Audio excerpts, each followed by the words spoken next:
So is speaking in tongues real?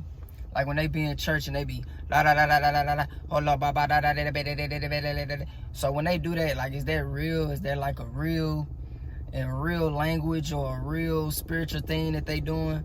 So I start questioning it when I start to see every other religion had a similar thing that Christians did, a similar spiritual practice that in each religion. I'm like, why we got the same things as other religions got?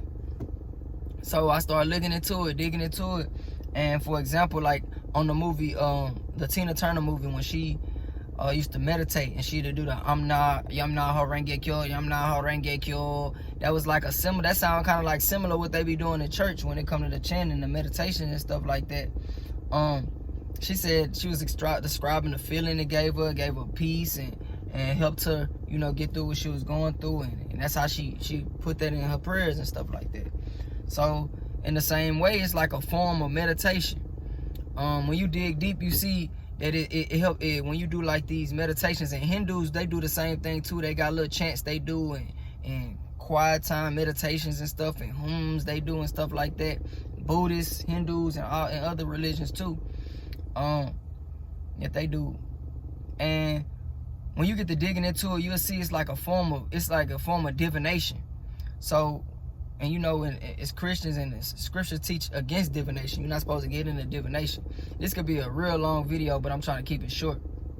So when you get into it and you start to read the scriptures, you start to learn and unlearn things. So I'm reading the text because I want to really see if what I'm doing is lining up with scriptures, or if I'm just copying something that I'm seeing another person I look up to. If I'm just copying what I seen in church, or what I seen a spiritual person I look up to, am I just copying what they doing because I think that's what I'm supposed to be doing? So I'm lining up the text and I start to read for myself, and I'm just like, wait a minute. When he talking about tongues, like for instance in Acts, when it's talking about speaking in tongues, it listed every language that these people were speaking in when they were speaking in tongues on the day of Pentecost. It listed all the languages. And God had to do that to show a miracle, you know, that the gospel would be preached in all different tongues and stuff like that. And everybody out there spoke a lot of different languages. So he had it done in every different language, and he listed all the languages and he called it tongues. And then Paul, another place, when he was saying, should I pray in tongues and with the understanding, or with the spirit and with the understanding, he said I should pray with both, with the understanding and with the spirit.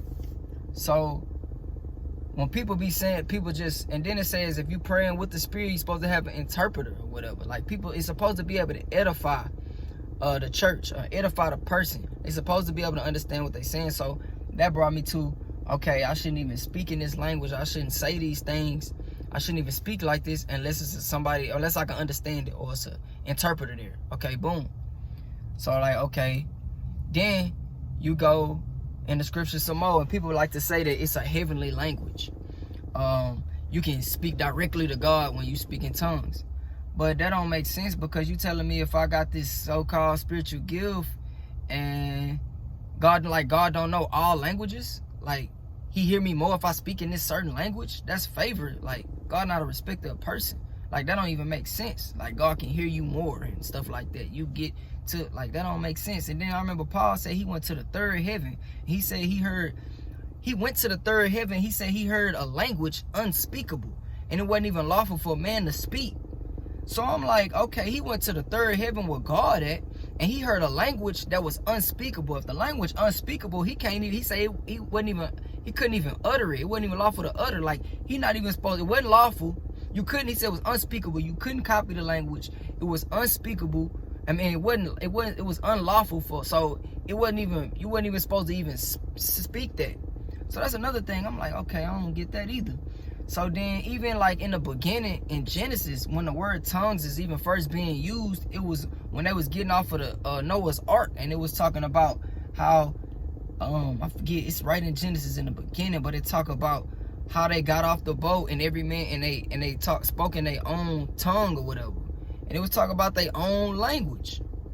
So if you swap out, from now on when you read and you look at tongues, it's mostly always talking about a language. And I don't think it's talking about this special, like, language that don't know, like a foreign language. Like, I think it's an actual language, and it could be a special gift, but I think it's a language, not no secret heavenly language. But I think it's like, if God had me speak in tongues to somebody, and I don't know Spanish, and he want me to get his word across to this person in Spanish, and I don't know a lick of Spanish, but I just start speaking in Spanish to somebody, that's speaking in tongues, I believe. That's real tongues. But it's not no secret code language that don't nobody know. I think it's a language that's, it's an actual language, not no special secret language. But people be making it like it's this mysterious thing, like I have to, and people think, and that's another thing too, people say that they saying that speaking in tongues is praying in the spirit. I don't think that speaking in tongues is praying in the spirit. Praying in the spirit is praying the scriptures, is repeating and reminding God of his promises, reminding God of his word and what he said, like Moses used to do when he used to pray. He used to remind God of what he said. You're supposed to quote the scripture when you praying. If you praying about something, quote a scripture that pertain to what you praying about. That bring power. That's praying with the spirit. That's what you're supposed to do. That's what I believe praying in the spirit is.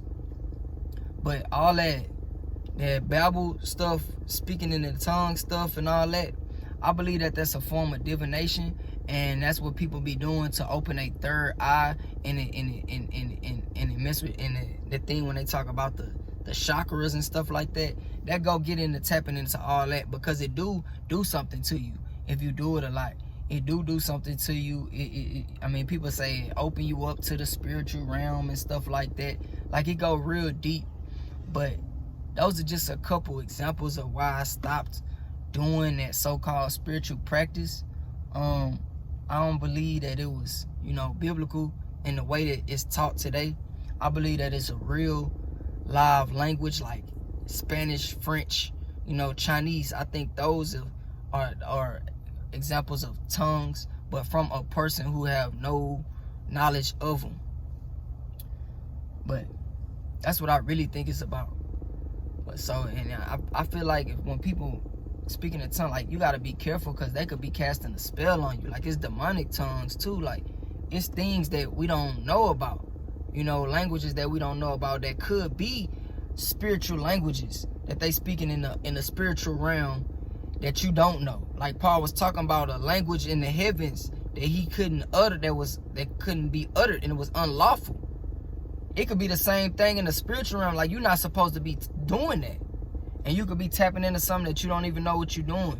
Put a hex on yourself, or somebody, or something. Somebody could put something on you. So you just gotta be careful with these things and really tap and read the scriptures for yourself, so you can really know what's going on. But it's Jew World TV, back at you with another one. Y'all like, share, subscribe, and tap back in with me.